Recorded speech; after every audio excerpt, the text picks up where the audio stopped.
Interview, Part 8. Do you suggest a certain way or process for someone to choose a better meaning of your name? What are the steps? Robin, I think before that, it will be important for your listeners to get a grasp on the way words actually work. Remember, you don't just want to choose a random word or random sound that doesn't sound like something useful or beneficial. Look, there are many other words written down beside mine on so many pages in the dictionary that share a problem. The problem is that the definitions of some words are written by people, humans, based on descriptions they may hold of their own or even general feelings that others have shared. But that doesn't mean their definitions are the only definitions. If I talk to you about love, for example, the dictionary will have a definition, but love for you can mean something different than the description. Here is another way to think about this. Imagine you're up and about at the end of the day when the glow of the sun has not gotten away even for a moment. Then, inevitably, darkness stumbles in as it has always done, slowly creeping and taking over what was left of a well-lit sky. In this changing of the guard, a star is now visible. Then another and another, flickering away independently, each at their whim and pace. And all the while, the flickering persists with the intention of attracting and being noticed. Each star is incessantly competing for your attention. In this magical light show, can you see how others before you, a long time ago, felt invited to play with the dots and connected them, to form shapes of animals, objects, and even deities to work up stories to tell others? They gave birth to imaginary constellations and made up stories with random connections. Andromeda, Aries, and Cassiopeia in a play with Aquarius, Musca, and Orion. Made up fantasy connections suddenly formed stories, and those stories told often formed beliefs. What do you think, Robin? I always thought the idea of constellations was kind of silly because stars are not on a two-dimensional plane. When we look up at the sky, we think we are seeing a flat screen, but it's more like 3D. There's a depth between the stars. So straight lines were just imaginary. You could draw an image of a constellation on a piece of paper, but it really did not reflect reality.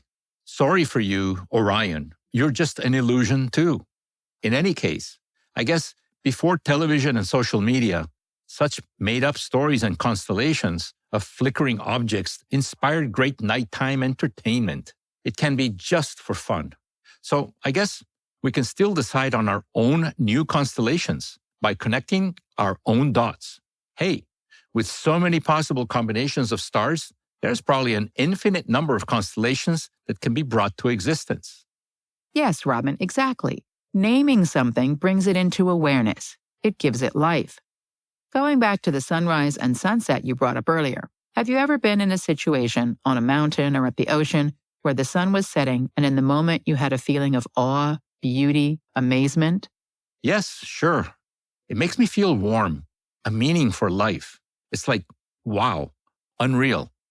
Well, that very moment with yourself is an ineffable moment, an emotional moment.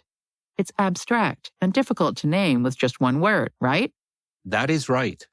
I like your comment of unreal, because while reality is happening out there in nature, inside your head at that moment, you have no words that would help place that moment on a map of reality. The feeling is inexpressible. It's beyond words. But then you meet up with your friends or family and you want to share the experience of that moment, and your head then turns on the button that searches for a word that can help you convey to others what you felt.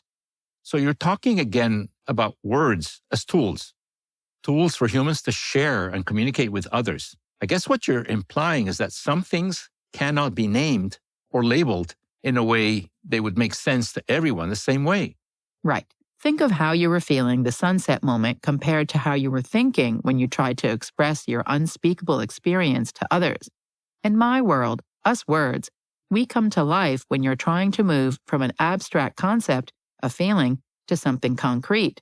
And that's when we come to your rescue. Thinking is done using words.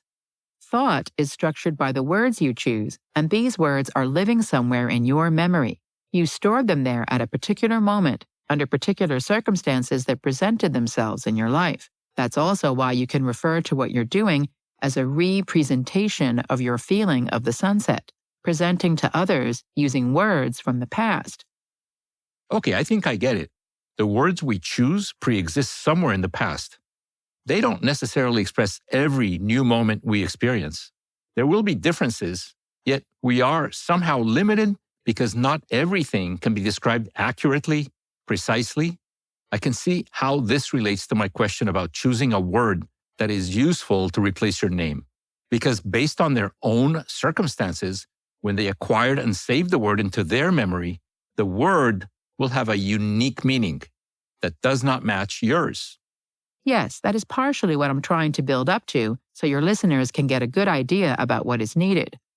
In my case, for example, even though there are written definitions of my name, I'm more inclined to think that my name is really a platitude. I get used so often, I don't really harness interest because it may be used as a profound idea, but it really has no depth. It cannot have depth because it is subjective, where different people have different meanings about me. A platitude like love or success cannot be measured the same way by you and each and every one of your listeners.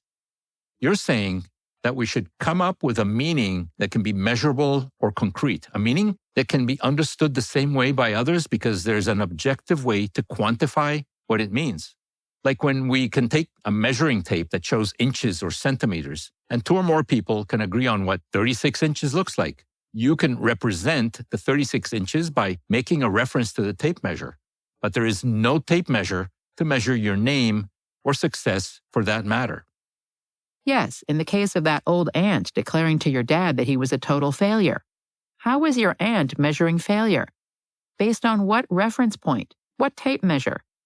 She and your dad could have opened a discussion to establish specifically how she came to her conclusion, and that could have been quite interesting had they been able to reach an agreement about the meaning of my name in a particular situation.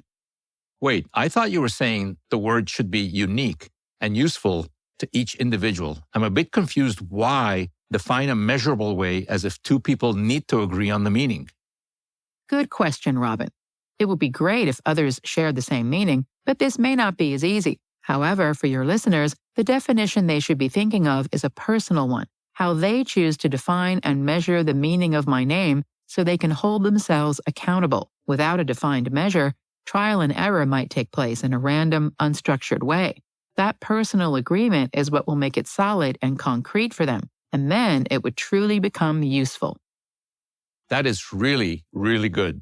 A personal agreement on the unique new meaning of your name. Each person chooses for themselves, but also agrees on how to measure. The new word or a new meaning can become the guiding principle to help move forward.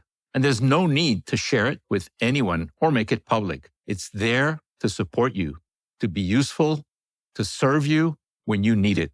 It sounds like it's about making a silent accord. An expert is a person who has made all the mistakes that could be made in a very narrow field. Niels Bohr.